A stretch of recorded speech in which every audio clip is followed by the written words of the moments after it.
Greetings, family, and my name is Arlene Kahet. Our Kahet means purifying light of God. I can't hear you. And this is my beloved King Teasdell, also known as King Obadele. And today we are going to read a portion of The Prophet by Kahlil Gibran. Yay! Yay! I'm not ready, y'all, but it's all good. You know what I'm saying? She's going to keep the floor until I'm ready. Am I now? Ta-da! How long is that going to be? I don't know. So, today we are going to talk about time. Time. You know, as of late, I would say that time has been moving pretty quickly. I mean, it feels like just, a few weeks ago, we were starting off the new year. And we have quickly, gone throughout most of this month. Really? So, I am going to begin with the reading. And I think I will do the majority of it since King over here is needing a little bit more time. Hi, Michael. How you doing? Hi, Amy. What are the question marks for? I'm just curious. We're talking about Kahlil Gibran's The Prophet. See? It's a pretty good book. So, we're talking about time today. And an astronomer said, "Master, what of time?" And he answered, "You would measure time, the measureless and the immeasurable. And you would adjust your conduct and even direct the course of your spirit according to the hours and seasons. Of time you would make a stream upon whose bank you would sit and watch its flowing. Yet the timeless in you is aware of life's timelessness.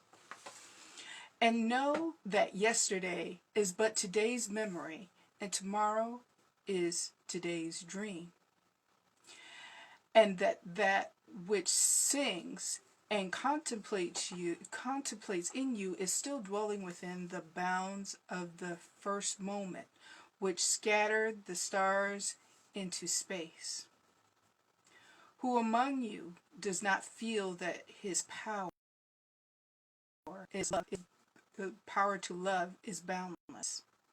And yet, who does not feel that very love, through boundless, encompass within the center of his being, and moving not from love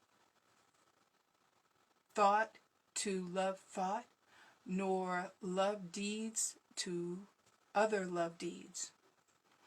And is not time, even as love is, undivided and spaceless?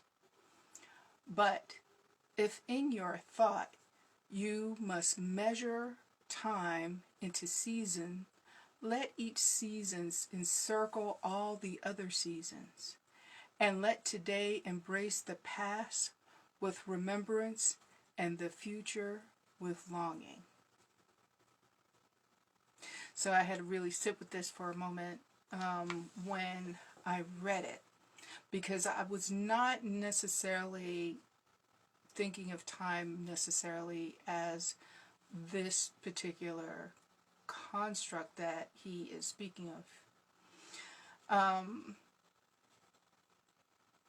So the thought that really comes to mind is how people actually use their time when we're going through life. I think that a lot of times we spend a great deal of time,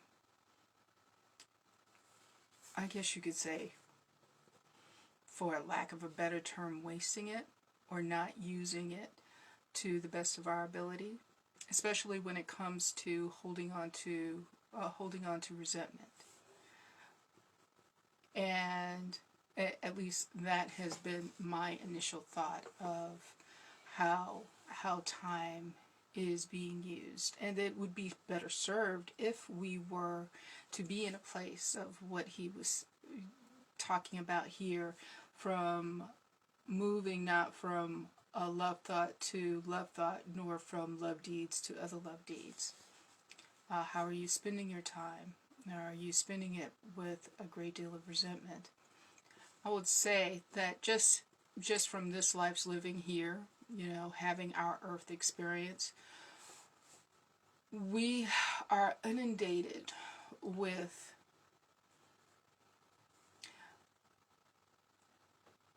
I guess you could say those things that would keep us separated from the higher aspect of ourselves. Oftentimes I know that I have shared that the only knowledge that is worth acquiring, that you could actually take with you if you go ahead and apply it, is spiritual knowledge. And holding on to resentment, holding on to bitterness and things of that nature robs you of time, when there are so many things that you can be doing with your time. I know that there have been a few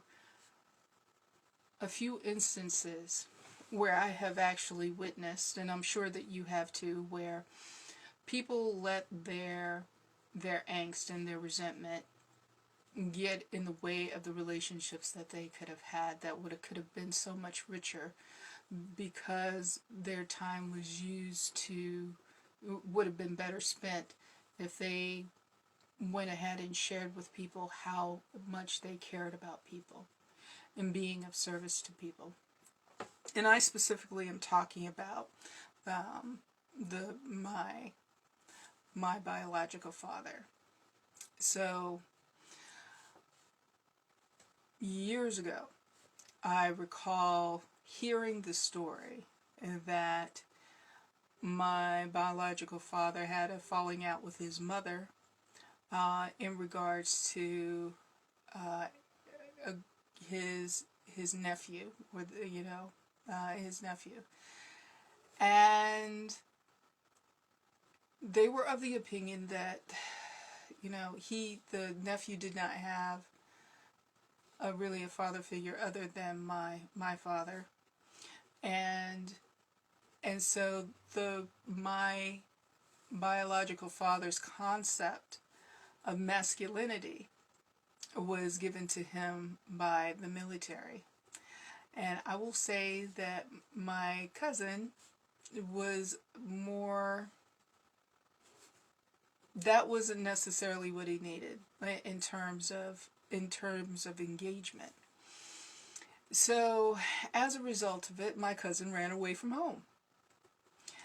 And they weren't able to find him immediately, and what ended up happening was that my cousin actually went to one of his mother's friends' homes, and so they called her and let her know that my cousin was over at their house, and that she did not have to worry.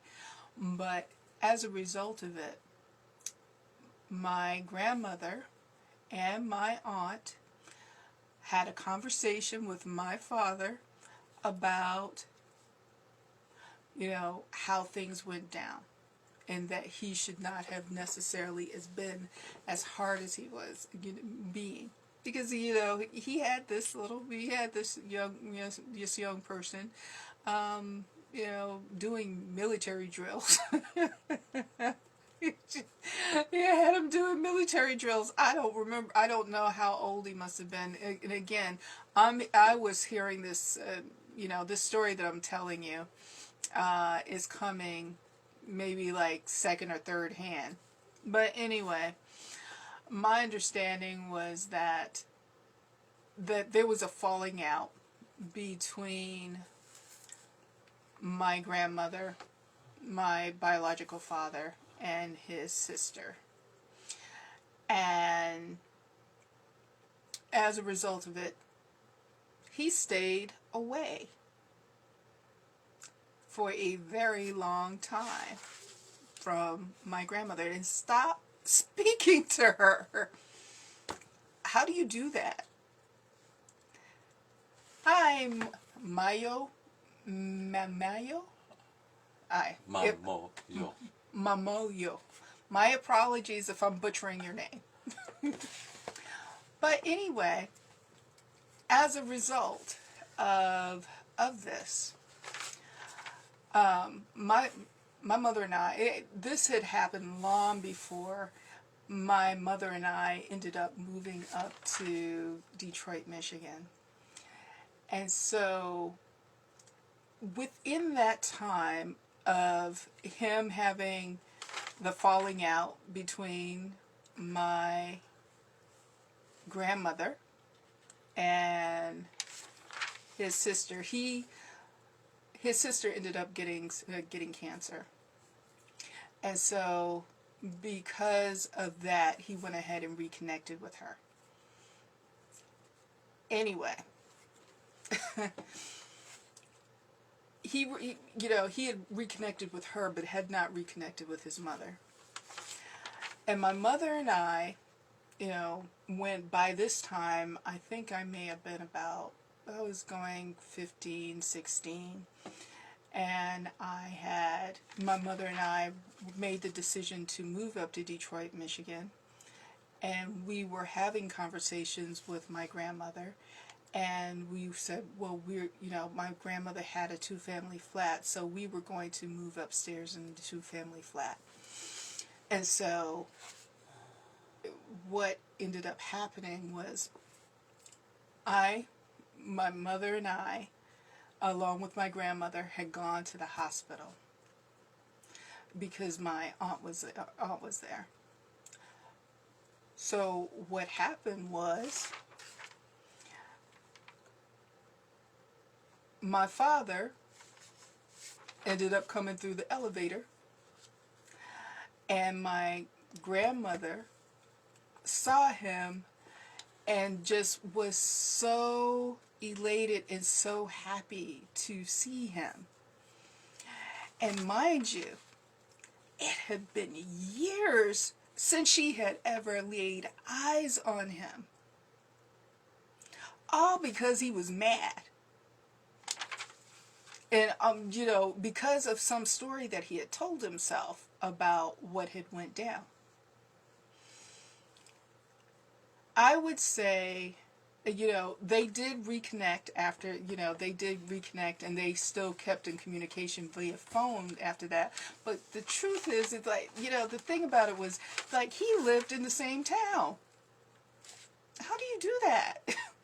How do you use your time? Like, nothing, every day is precious. So, anyway, they reconnected after that, but he found out that my mother and I were moving up to Detroit, and he told my grandmother, again, I guess you could say control issues or whatever the case may be or whatever, that if my mom and I ended up moving up to Detroit, that he was never going to come over. Because he didn't want to see my mother. Not going to go into too much detail, but, they did not have... they had some unresolved issues that I think actually went kind of unresolved until, they both transitioned. But that aside. Continue. But that aside, again, the only time that he came over was once while she was alive. And I was the one that called her. I was the one that called him to let him know that his mother was being taken to the hospital because, that all of that time that he spent around with that, holding on to that resentment. Not only did he hold on to that resentment against his mother, but he held it against his nephew as well, because his nephew was not going to call him. Anyway, he went ahead. He came down, and he brought his mother from the hospital. And that was the only other time that he went to the house. The last time he came to the house was after she had transitioned. And again, who ends up calling? Me. And again, all of that time, that I guess you could say, he spent a year working on the house and doing all of the things that he would have done while he was alive. But he used up the way he used his time with the people that he cared about. There was, he went to his grave with whatever whatever angst he had. And you know what he did? He ended up blaming his nephew for the way things went down. Not really taking responsibility for the use of his time. Time. Tick-tock. Yes. And it moves very quickly. And let me tell you. And it's just interesting that I could not introduce myself as I normally do, King, Giver, and Receiver of a deeper wisdom. I honor the divine in you and those who come before us. Okay. So it's interesting that she brought the story that she did, because energy is an amazing thing in this continuum of time of which we live, which time is really an illusion when you look at the fullness of all things, because it is also a created thing. And you can sleep in a coma and not know what time it is when you awake. Some people will go to sleep at night and don't know what time it is in the morning. But nonetheless, in the processing of this, in the reading of this book, I stumbled across some material that I had, which started off with, I know because I must know. Something I don't know when I wrote it down. I'm going to have to start. Oh, yes, I do. It was March the 14th, 2020, which is coming because I had wrote this just around the time the COVID kicked in and shut everything down, where time stood still, if you will. And I decided to write something in regards to time. And even though we're speaking of Kahlil Gibran and what the astronomer asked of the master, we have even a deeper expression. So the story that she gave is reflective of the poem that came through me to present to you now, if you may call it a poem. But it's the little things that count.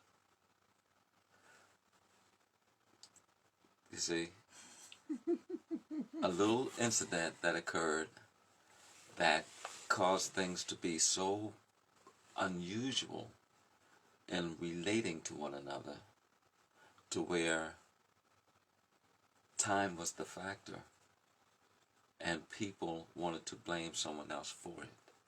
So I'm going to read this, and I hope it captures your spirit.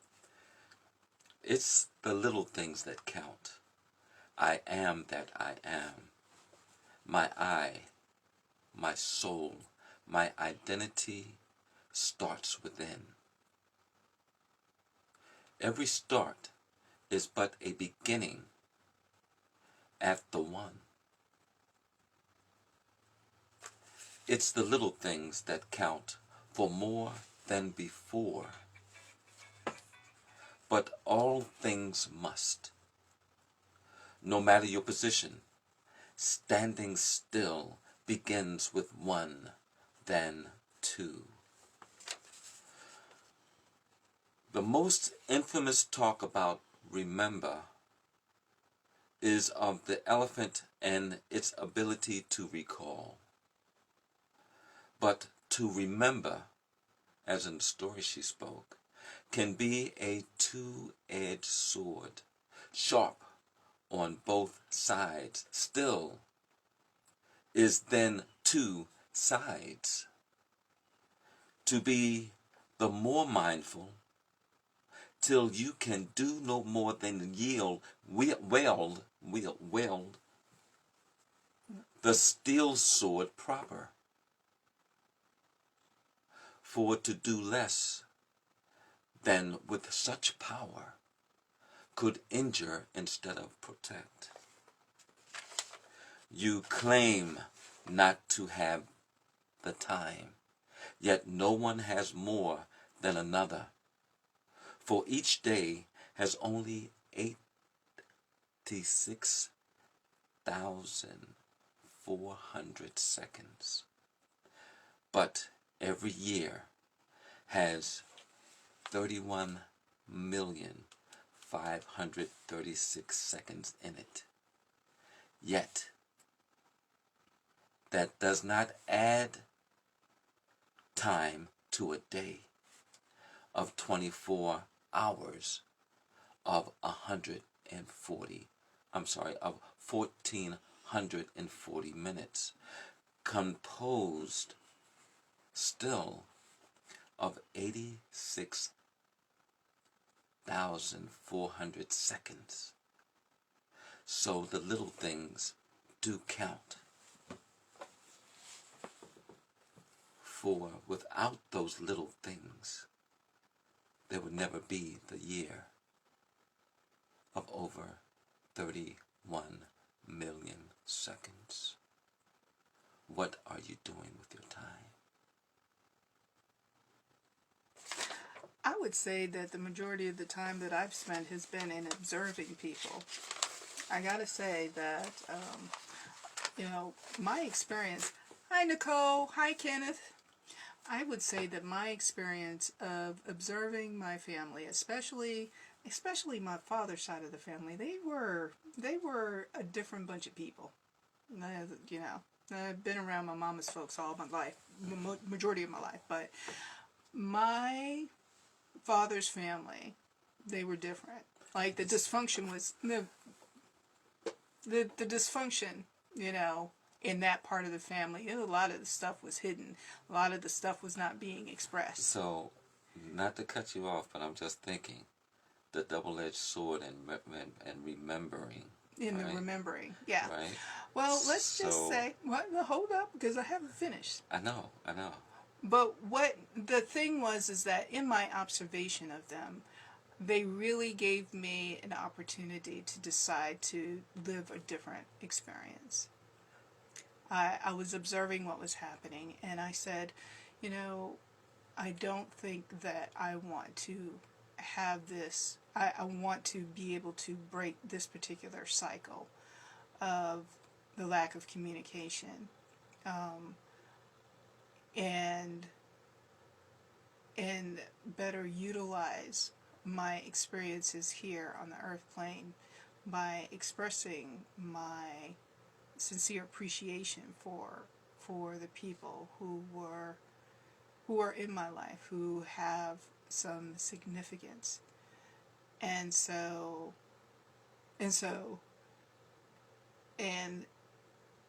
it is my deepest desire, and it's something that I continue to work on, because it isn't all about me, but to be an example of how to live a more expressive life in terms of sharing with people about what it is that you are thinking and feeling, or at least getting to a place of resolving issues. Now, I still have my stuff to deal with. And the thing that's interesting about it is here in the lines it says that yet the timeless in you is aware of life's timelessness. So one of the things that I really find interesting is even my conception of the memories. That the timelessness, kind of factors in there through the experiences that I've had with the time that I've been on the planet. And sometimes, a lot of times when you recount these thoughts, and this is something that is discussed quite significantly by Dr. Joe Dispenza about the conception of time, that when you have a place of being in a place of remembrance of time, you are actually reliving the experiences of those past memories. And then the thing is that even in that, with the timelessness, you know that the yesterdays is but today's memory, and tomorrow is today's dream. So one of the things that I know, that there's this quote that goes out there that says that, that we should remain, have our thoughts and our feelings and our thinking and our experiences be in the present, because it is a gift, like this moment right here, right now, that we're sharing with you, and in our sharing about time and sharing of our stories is the thing that is the most important. But let's just say that that we do what is required and what is necessary to prepare, even in our mental preparation, especially in the morning, so that we can be in a place of being more present. You want to share? I wanted to make sure you were finished. I'm complete. I'm complete now. The double-edged sword in remembering. You also remember things on both sides of the family, right? Right. And in the remembering... Hi, Grady. What's up, Grady? In the remembering itself, the carefulness of wielding the sword is what brings you to the place of carving your future, of not having the experiences of the past, but developing what's best for your tomorrow. For today is only that which is for preparation of what is yet to come. True? True. So, in your sharing of the stories that you brought forth, I thought it was interesting how that poem that kind of was sitting almost a year later comes to materialize in your sharing.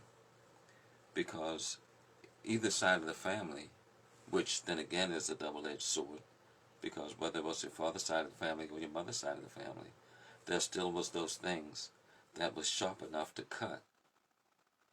But in your ability to remember that these are sharpening your skills in communicating and relating with time to better suit what's to come, you've become a greater and better person from the things you have seen of others, recognizing what you would not want to be, but what you would choose to be. Right. I get you. Thank you. So, may I grab the book? Oh, I got one right here. See, I got my own copy. No, I actually know how to go story goes. So, I think that's page 62, right? 62. Do you want me to start off and then you read it again? Yeah, we could. Okay. Go ahead. And an astronomer said, Master, what of time? And he answered, You would measure time, the measureless, and the immeasurable. You would adjust your conduct and even direct the course of your spirit according to hours and seasons. Of time you would make a stream upon whose bank you would sit and watch its flowing. Of time you would make a stream upon whose bank you would sit and watch its flowing. So that's exactly what you were speaking of with the family and being the observer. And in your observation, you conduct and even direct the course of your spirit according to the hours and the seasons that have gone. Mm-hmm. Interesting. Mm-hmm. Continuing the reading, it says, Yet the timeless in you is aware of life's timelessness. So when I spoke of time being an illusion, that's the reason why I brought it forth, because we speak of time, yet the timeless in you is aware of life's timelessness. As the poem was read, it did say, I am that I am, my soul, my identity starts within. Kahlil continues, and knows that yesterday is but today's memory, and tomorrow is today's dream. So you dreamt of that which you knew would be the you that you chose, as opposed to them molding you. But you formed your own steel and sharpened your own blade from the things that you've seen of that which had been. And the poem continues, Kahlil continues with this. And that which sings and contemplates in you is still dwelling within the bounds of that first moment which scattered the stars into space. You see, the I am that I am is that God in you, that life force, because God is life. And life we are granted, and in the granting of that God force, I honor the divine in you, because that is what was here before the beginning of time, which the timeless in you is aware of. And the poem continues, who among you does not feel that his power to love is boundless? I know mine is. I just say it. And yet, who does not feel that very love, though boundless, encompassed within the center of his being, and moving not from love thought to love thought, nor from love deed to other love deeds? Because you're all that. You're the completion of the whole thing. You're that everything. For the poem continues and says, And is not time, even as love is, undivided and spaceless? I could put the book down right there. Because the illusion that we have of time far exceeds nothing. But the truth of time far exceeds everything. Because time was also a created thing. And it was created out from eternity to be what it is. As the astronomer asked the question. Because it is the stars in the skies that actually measures that which is. I understand that back in ancient Egypt, they divided daytime into 10 hours. They measured with devices such as shadow clocks and added a twilight hour at the beginning and another one at the end of day time.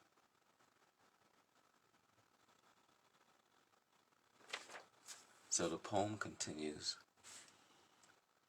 that Kahlil has here, which goes as follows. But if in your thought you must measure time into seasons, let each season encircle all the other seasons.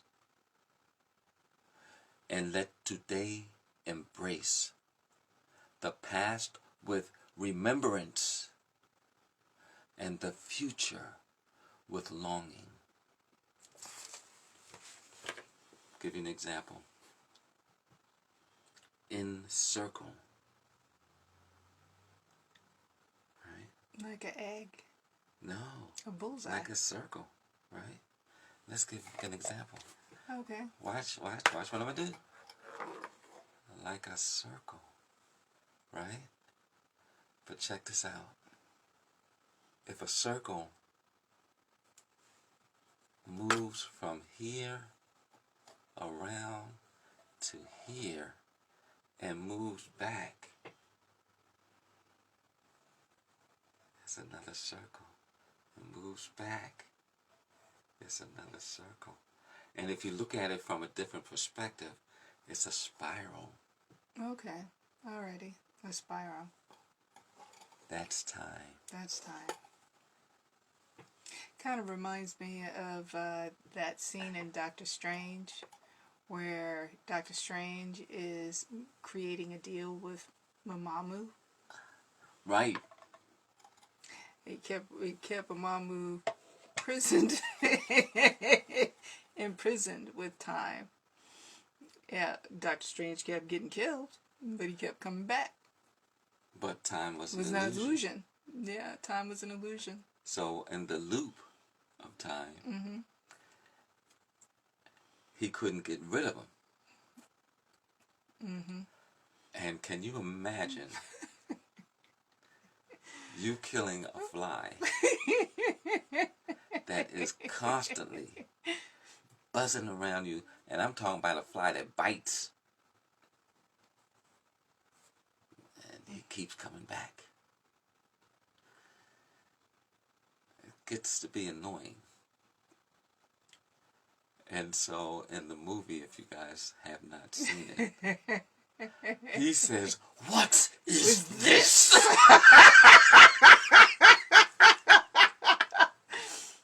It's a pretty good scene. Yeah. And he said, "I'm bringing something to your world that was in mine." Yes. Right? Yeah. I'm paraphrasing. And he said, "It's time. Because Mamamoo is timeless." I see the hearts. Blessings. And in him being timeless, he had no idea what the confines of time could do. And man, he made a bargain Because he that's came what it to, was all that about. was all that Because that's all my mama wanted. no. No, That's what that's what Strange Strange wanted. wanted. He came to bargain. Because my mama does nothing but bargain. Okay? Okay? And so Strange knew that he had to come to bargain. And my mama did not know what he had to bargain with. And that's what we have to be mindful of in regards to time. Because time is all you have outside of the power of choice within it. You have no more than any other.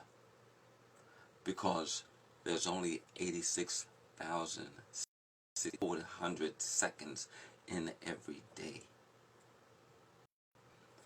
Using your time wisely will give you the value of the 61,500,000 seconds, the little things that count, to bring you to be accountable instead of blaming somebody else, as in your story. So never come to the place of telling yourself you claim you don't have the time, because everybody does. The thing is what are you going to do with it? What are you willing to make time for? The choice is yours. So I think I'm complete, because the story about time with the Egyptians really gets relatively deep, because even though the day hours that they measured were of such, the nighttime, the Egyptians had a system of 36 stars, star groups called the decans. And in observing, the night was divided in 12 hours based on the observation of the stars. So they had the 10 hours for the day, the 12 hours for the night in ancient Egypt. Chosen so that on any night, one decan rose 40 minutes after the previous one. Table charts were produced to help people to determine time at night by observing the decans. Amazingly, such tables have been found inside the lid of coffins so that the dead could have time before them, because it's the little things that count. Look it up. It's in Google. That's where I found it. So we know that the Egyptians believed in the afterlife in such a way to where the construction of the pyramids and the meticulous method of preparing the dead was significant because of the time they put in it. Because of the time they put in it, the living, the energy of the now. They knew that energy doesn't dissipate, but only recreates in another time and space. Yes, so much so, like, they spent a great deal of their time acquiring and applying spiritual knowledge. And that's what we're here to do. Yeah, so that they could, so that when they go to meet Ma'at, that when their heart got weighed, that their heart was lighter than a feather. And the details of that are available on Google. Yes, they certainly are. But Ma'at, the scales that she held in the balance, constituted truth. And the virtues of truth, harmony, order, reciprocity, righteousness, balance, justice, compassion, propriety, are the things that are the foundations of which we need to better conduct our own living so that we can live in a greater harmony with one another, no matter what the situation, no matter what the thought. Because in this language, you can better understand that the pendulum swings equally to both sides. So, living in a balanced mindset will produce a better tomorrow. I'm just saying.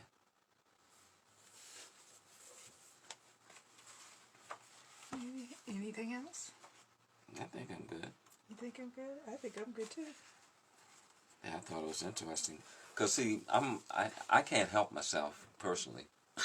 Because people say I get to be mystical. I don't know. I mean,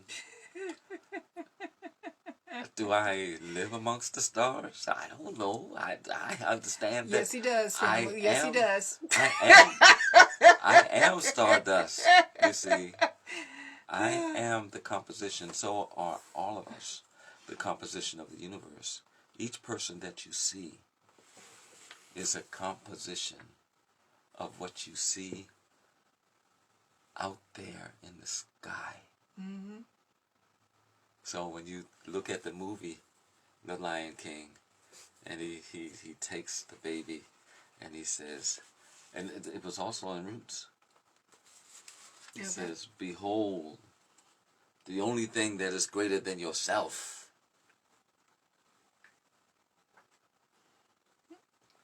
Oh.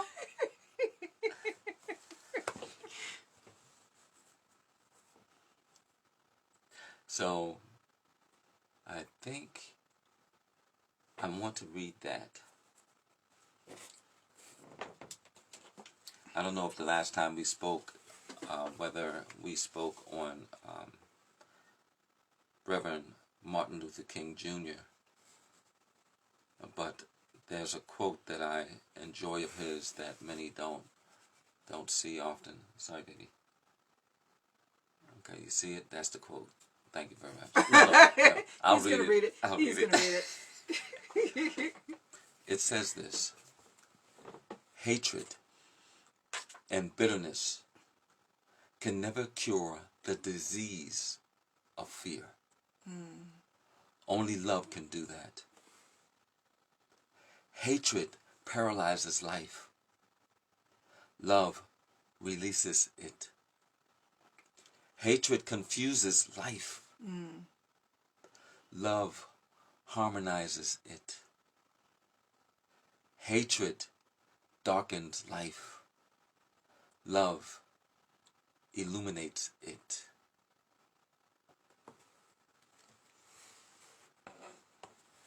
Be love, my friends.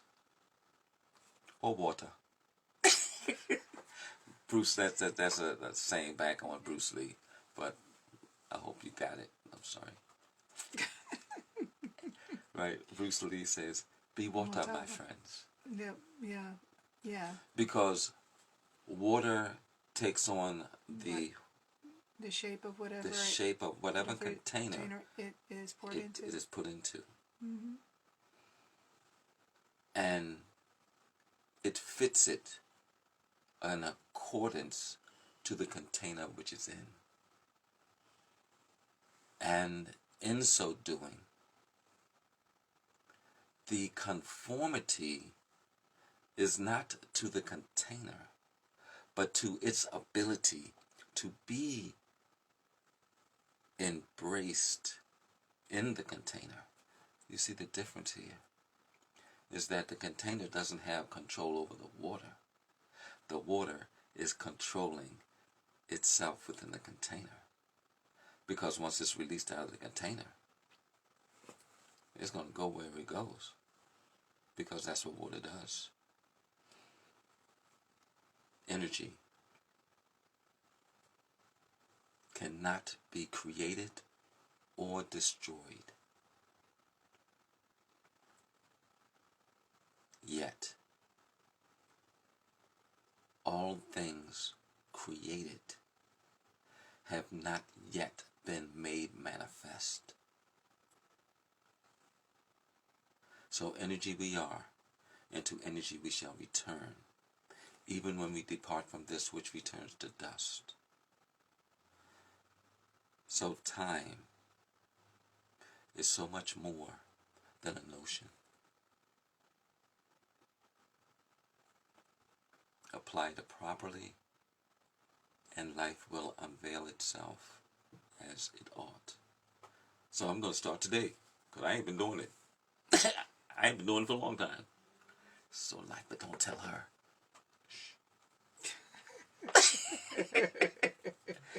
With that being said, I think we're complete. I give thanks to you all for being a part of the family of love, because that's what we're giving. That's what we're hoping to give. Some joy, some happiness, something to think about. Because tomorrow is never promised to anyone, but it always comes to someone. And hopefully that's going to be us tomorrow. And you too. That's what I'm saying. So, thank you. One love.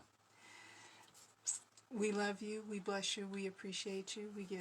We thank God for you, and we know that wherever you are, God is. Yes.